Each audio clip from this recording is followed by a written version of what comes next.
नमस्कार, बहुत स्वागत है आपका एशियन न्यूज की खास पेशकश स्टॉक पे टॉक देख रहे हैं आप और मैं हूं आपके साथ अमनदीप।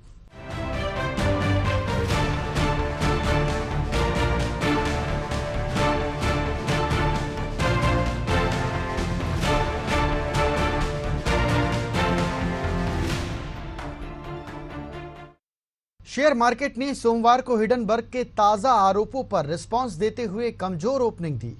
निफ्टी 47 अंक गिरकर 24,320 के लेवल पर ओपन हुआ, जबकि सेंसेक्स ने 425 अंकों की गिरावट के बाद 79,330 के लेवल पर ओपनिंग दी। हालांकि ये कमजोरी बाजार में चल रही कुछ खबरों के कारण ही है। एशियाई बाजारों में आज सुबह तेजी देखने को मिली। शुरुआती कारोबार में निफ्टी 50 के Grasim industries, JWS steel, Asian paints, Cipla जैसे काउंटरों में तेजी देखने को मिल रही है, जबकि अडानी एंटरप्राइजेस, अडानी पोर्ट में शुरुआती कारोबार में 3-3% की गिरावट देखी जा रही है। एनटीपीसी और पावर ग्रिड में 1-1% की गिरावट देखी जा रही है।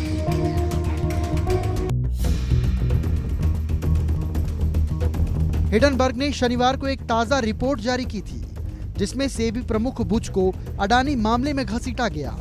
सेबी की चेयरपर्सन माधवी पुरी बुच और उनके पति धवल बुच ने रविवार को कहा कि जिस फंड IP प्लस को उन्होंने निवेश किया था, उस फंड ने कभी भी अडानी ग्रुप की किसी कंपनी के बॉन्ड, इक्विटी या डेरिवेटिव नहीं खरीदे।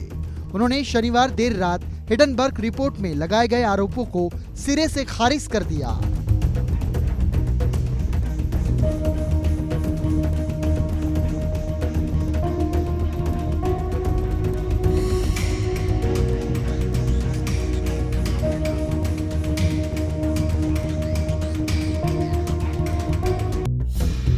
निफ्टी के डेली चार्ट में हम देख सकते हैं कि निफ्टी ने 25,100, 23,900 से गिरावट देखी है। अब उस गिरावट से वापस उठने की प्रक्रिया में है, जहां गिरावट के 50% और 61 फिबोनाची रिस्टेटमेंट लेवल है। एशिया में शेयर सोमवार को तेजी के साथ खुले। येन ने पिछले सप्ताह महीने के उच्चतम स्तर को और नीचे गिरा दिया। टोक्यो समय अनुसार 9:27 तक S&P 500 फ्यूचर में थोड़ा बदलाव हुआ। हैंगसेंग फ्यूचर में थोड़ा बदलाव हुआ। ऑस्ट्रेलिया का S&P 200% तक बढ़ा।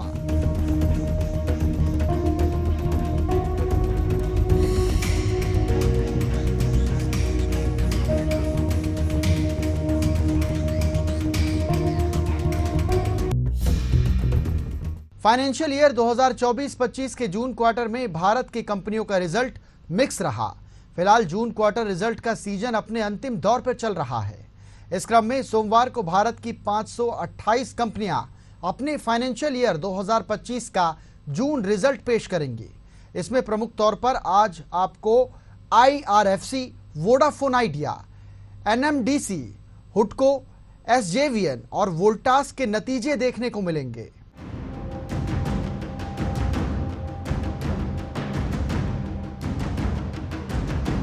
इसके अलावा अन्य कंपनी जैसे AIA engineering, Endurance Technology, NALCO Hindustan Copper, ITI Natco Pharma, Olectra Green Tech, Happiest Minds, Balrampur Chini Mill, Sunteck realty जैसे कंपनियां भी अपने क्वार्टर रिजल्ट को बाजार में पेश करती हुई दिखाई देंगी।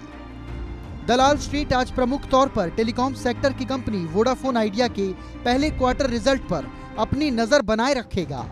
उम्मीद की जा रही है कि जून क्वार्टर के दौरान वोडाफोन आइडिया कंपनी का रेवेन्यू सपाट बना रह सकता है। इसके अलावा कंपनी के एवरेज रेवेन्यू पर यूजर में भी सपाट प्रदर्शन देखा जा सकता है। बाजार ने 4 ब्रोकरेज के औसत अनुमान के मुताबिक कंपनी का अनुमानित रेवेन्यू जून क्वार्टर में 10,600 करोड़ रुपए से 10,709 करोड़ रुपए के बीच हो सकता है।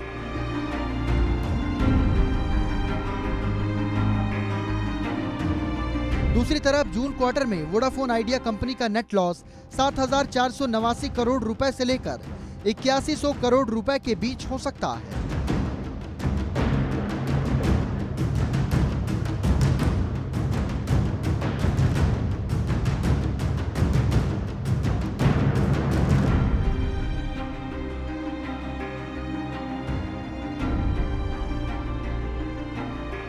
बाजार की ब्रोकरेज फर्म JM फाइनेंशियल ने वोडाफोन आइडिया के सबसे अधिक रेवेन्यू अनुमान दिया है। वहीं नोमुरा ने सबसे कम रेवेन्यू कंपनी का नेट लॉस 8100 करोड़ रुपए हो सकता है। वहीं दूसरी तरफ कंपनी का रेवेन्यू सपाट प्रदर्शन के साथ क्वार्टर ऑन क्वार्टर आधार पर 10,600 करोड़ रुपए रिपोर्ट हो सकता है। जून क्वार्टर के दौरान कंपनी का ईबिटा करीब 4,400 करोड़ रुपए रहने का अनुमान है, जो क्वार्टर ऑन क्वार्टर के आधार पर 5% की बढ़त दिखा रहा है। वहीं साल दर साल के आधार पर 1% की बढ़त बताई जा रही है। कोटक इक्विटीज उम्मीद कर रहा है कि वोडाफोन आइडिया कंपनी का जून क्वार्टर का नेट लॉस 4,489 करोड़ रुपए के बीच हो सकता है, जो साल दर साल के आधार पर 4.4% हो सकता है। वहीं क्वार्टर ऑन क्वार्टर के आधार पर 2.4% रह सकता है।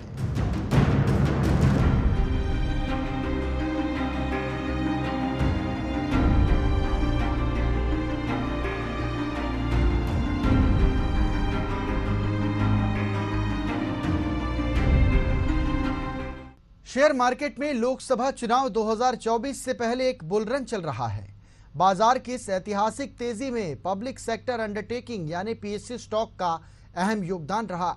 यूनियन बजट 2024 सदन में पेश होने तक पीएसयू स्टॉक की तेजी चरम पर रही। बजट के बाद कुछ प्रॉफिट बुकिंग आई और पीएसयू स्टॉक अपने हाई लेवल से नीचे आ गए, लेकिन अब बाजार के इस पॉइंट पर कुछ पीएसयू स्टॉक रिट्रेसमेंट के बाद फिर से रैली करने को तैयार है। इसमें से एक स्टॉक है मझगांव डाक शिप बिल्डर्स लिमिटेड, जो डेली चार्ट पर बुलिश स्ट्रक्चर बना रहा है। हालांकि स्टॉक में एक पॉजिटिव खबर भी है, जिसका असर मंडे के ट्रेडिंग सेशन में देखने को मिला और ये 2.50% की बढ़त के साथ 5,044 रुपए के लेवल पर ट्रेड कर रहा है।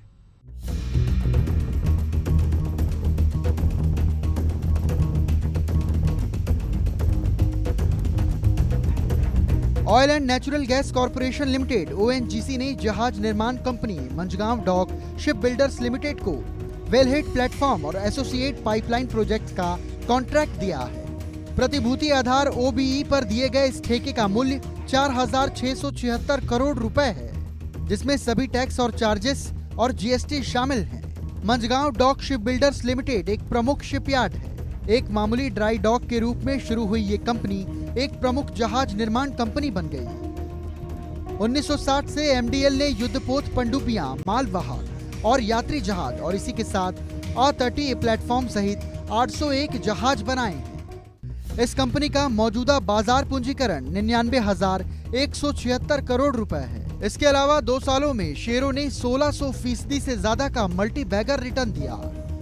फेडरल कैपिटल रिसर्च के फाउंडर कलीम खान ने Mazagon dock ship builders limited के शेयर खरीदने की सलाह दी है। कलीम ने कहा कि पिछले माह स्टॉक ने अपना नया हाई टाइम अचीव किया और 5,860 रुपए के लेवल दिखा, जिसके बाद ये लगभग 1 माह से प्रॉफिट बुकिंग के फेज में है।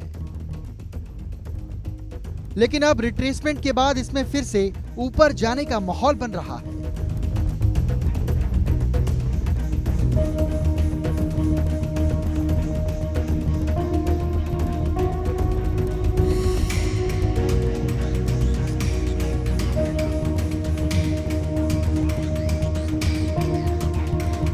उन्होंने कहा कि मंझगांव ने 4,700 रुपए के अपने सपोर्ट लेवल को रेस्पेक्ट किया है और अब वो धीरे धीरे ऊपर बढ़ रहा है। कलीम ने कहा कि ऊंचे लेवल से अगर फिबोनाची रिट्रेसमेंट देखें तो उसका 0.50 लेवल स्टॉक ने मौजूदा लेवल 5,035 तक आता है, यानी स्टॉक 0.50 फिब लेवल तक रिट्रेस हो चुका है। इसके साथ ही इसमें कुछ वॉल्यूम भी आने लगा है। कलील ने कहा कि डेली चार्ट पर एक स्टॉक पिछले 5 दिनों से 5,000 रुपए के प्राइस के आसपास हॉवर कर रहा है और कुछ वॉल्यूम बढ़ने पर ये ऊपर की तरफ मोमेंटम दे सकता है, जिससे इसके 5,130 और 5,300 के लेवल के इमीडिएट रेजिस्टेंस टूट सकते हैं और इसमें एक बार फिर से 5,800 रुपए तक टारगेट मिल सकते हैं। कलीम ने कहा कि स्टॉक में 1:4 का रिस्क रिवॉर्ड रेशियो मिल रहा है, जो बेहद अच्छा है। उन्होंने इसमें 4,800 रुपए का स्टॉप लॉस रखने की सलाह दी और टारगेट 5,800 रुपए भी बताया।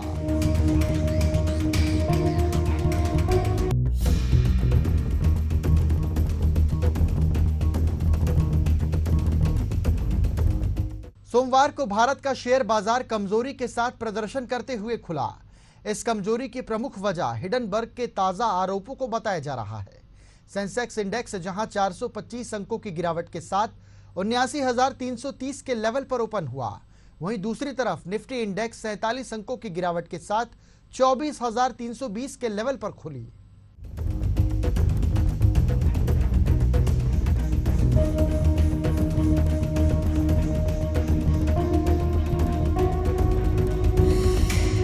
आज के कारोबारी सत्र में अडानी एंटरप्राइजेस और अडानी पोर्ट्स के शेयर में करीब 3% तक गिरावट देखने को मिली। JSW Steel, Asian Paint, Cipla और ग्रासिम इंडस्ट्रीज जैसे शेयर्स में भी तेजी देखने को मिली।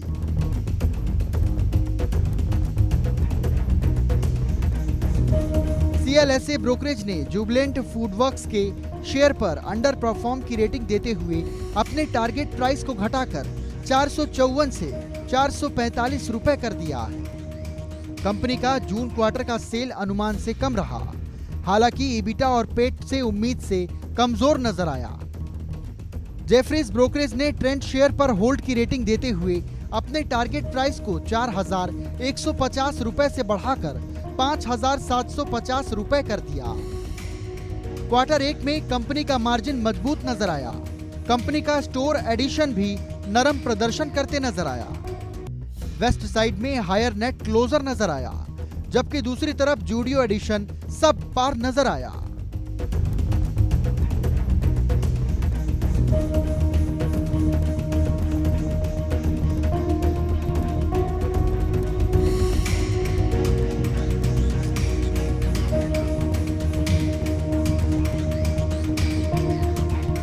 सिटी ने ग्रासिम के शेयर पर खरीदारी की कॉल देते हुए अपने टारगेट प्राइस को 3,000 रुपए बढ़ाकर 3,250 रुपए कर दिया है।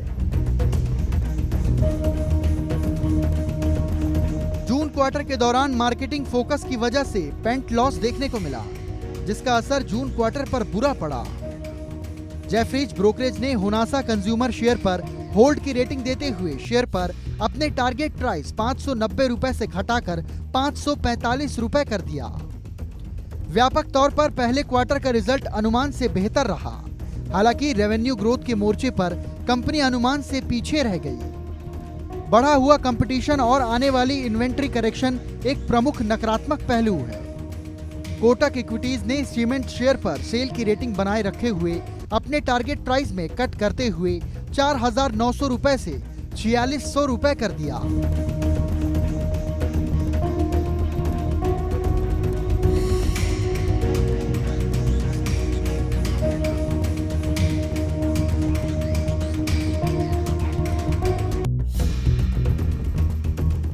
एंजल वन के इक्विटी कमोडिटी करेंसी के senior vice president Amardev Singh कहते हैं कि शेयर बाजार के दोनों बेंचमार्क इंडेक्स लॉन्ग टर्म पर ऊपर ट्रांजेक्टरी की ओर जाते हुए नजर आ रहे हैं। शॉर्ट टर्म के नजरिए से बाजार इस समय बिकवाली का दबाव नजर आ रहा है। निवेशक को सलाह है कि यहां सतर्कता पूर्वक ट्रेड करना चाहिए। आपको बता दें, एक्सपर्ट सिंह ने पिछले सप्ताह के टॉप गेनर्स शेयर जैसे जोमेटो, सुजलॉन एनर्जी और अडानी एनर्जी सॉल्यूशंस और 3 अन्य शेयरों में अपनी सलाह दी है।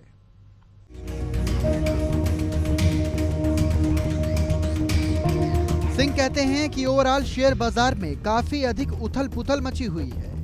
इसके बावजूद बाजार के कुछ चुनिंदा शेयर अभी भी मजबूती के साथ बने हुए हैं, जिसमें जोमेटो, कैफिनटेक और सुजलॉन शामिल हैं। इन सारे शेयर्स ने पिछले सप्ताह क्रमशः 2%, 25% और 7% का रिटर्न बनाकर दिया है।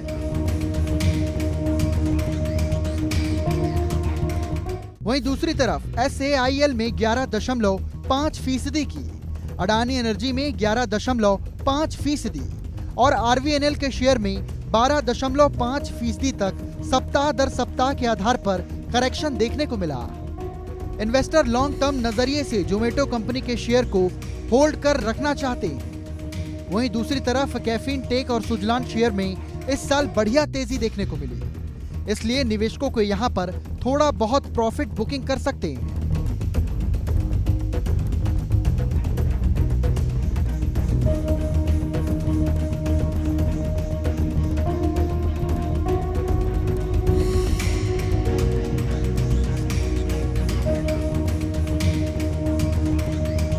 SAIL शेयर को 120 से 125 के लेवल पर अच्छा सपोर्ट मिलता हुआ दिखाई दे रहा है। शेयर में फिलहाल ऐसा प्रतीत होता है कि ये टॉप बन चुका है, इसलिए शॉर्ट टर्म पीरियड में फिर से यहाँ रिट्रेट होता हुआ दिखाई नहीं दे रहा। SAIL शेयर जैसा ट्रेंड RVNL शेयर में भी नजर आ रहा है, इसलिए RVNL शेयर में किसी भी प्रकार का बाउंस बैक आता है तो निवेश को यहां पर बाहर निकालने के मौके के तौर पर भुनाना चाहिए। RVNL शेयर 490 के लेवल पर करीब मजबूत सपोर्ट मिल रहा है। अडानी एनर्जी शेयर साफ तौर पर 970 से 1250 रेंज में अटकी हुई नजर आती है। निवेशक इस लेवल का इस्तेमाल शेयर से बाहर निकालने की रणनीति के तौर पर कर सकते हैं, वरना यह शेयर आगे कंसोलिडेट होता हुआ देखा जा सकता है।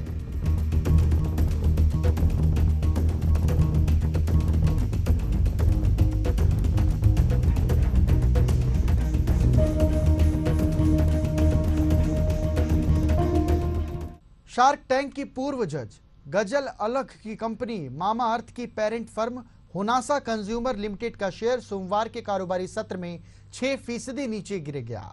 इस गिरावट की वजह से शेयर 444 रुपए के निचले स्तर पर पहुंच गया। हाल ही में हुनासा कंज्यूमर लिमिटेड ने फाइनेंशियल ईयर 2025 का जून क्वार्टर रिजल्ट पेश किया था, जिसके बाद से इसे शेयर में गिरावट देखने को मिली है।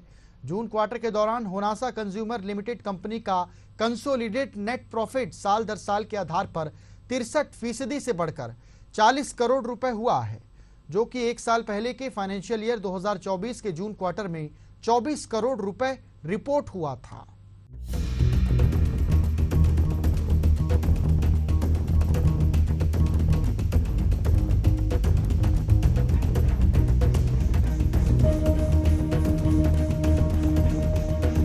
फाइनेंशियल ईयर 2025 के जून क्वार्टर में कंपनी का रेवेन्यू फ्रॉम ऑपरेशनल साल दर साल के आधार पर 19% से बढ़कर 554 करोड़ रुपए रिपोर्ट हुआ है। यही revenue from operation financial year 2024 के जून क्वार्टर में 466 करोड़ रुपए पर रिपोर्ट हुआ था। हुनासा कंपनी ने बताया कि जून क्वार्टर के दौरान रजिस्टर्ड प्रोडक्ट बिजनेस ग्रोथ 20.3% पर मौजूद था।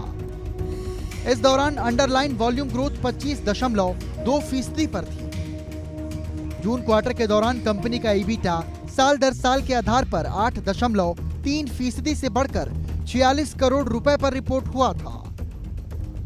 जेफरीज ने हुनासा कंज्यूमर लिमिटेड शेयर पर खरीदे रेटिंग जारी रखी है। हालांकि दूसरे तरफ ब्रोकरेज ने शेयर के टारगेट को 590 रुपए से घटाकर 545 रुपए कर दिया है।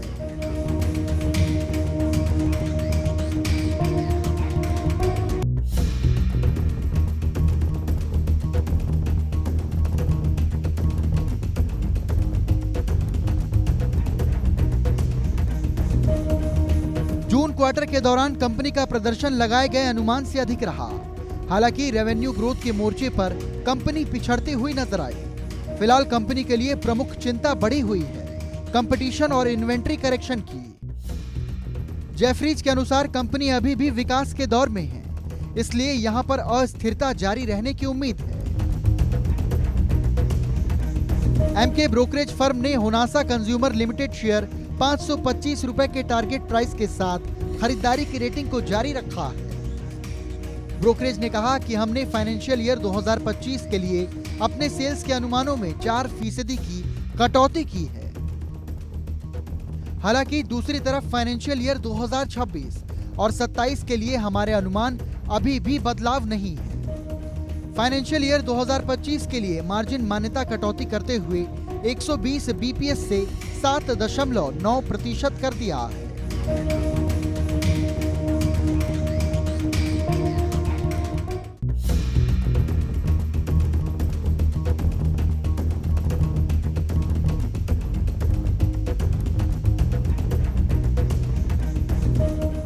और इसी के साथ हमारी खास पेशकश स्टॉक पे टॉक में फिलहाल इतना ही।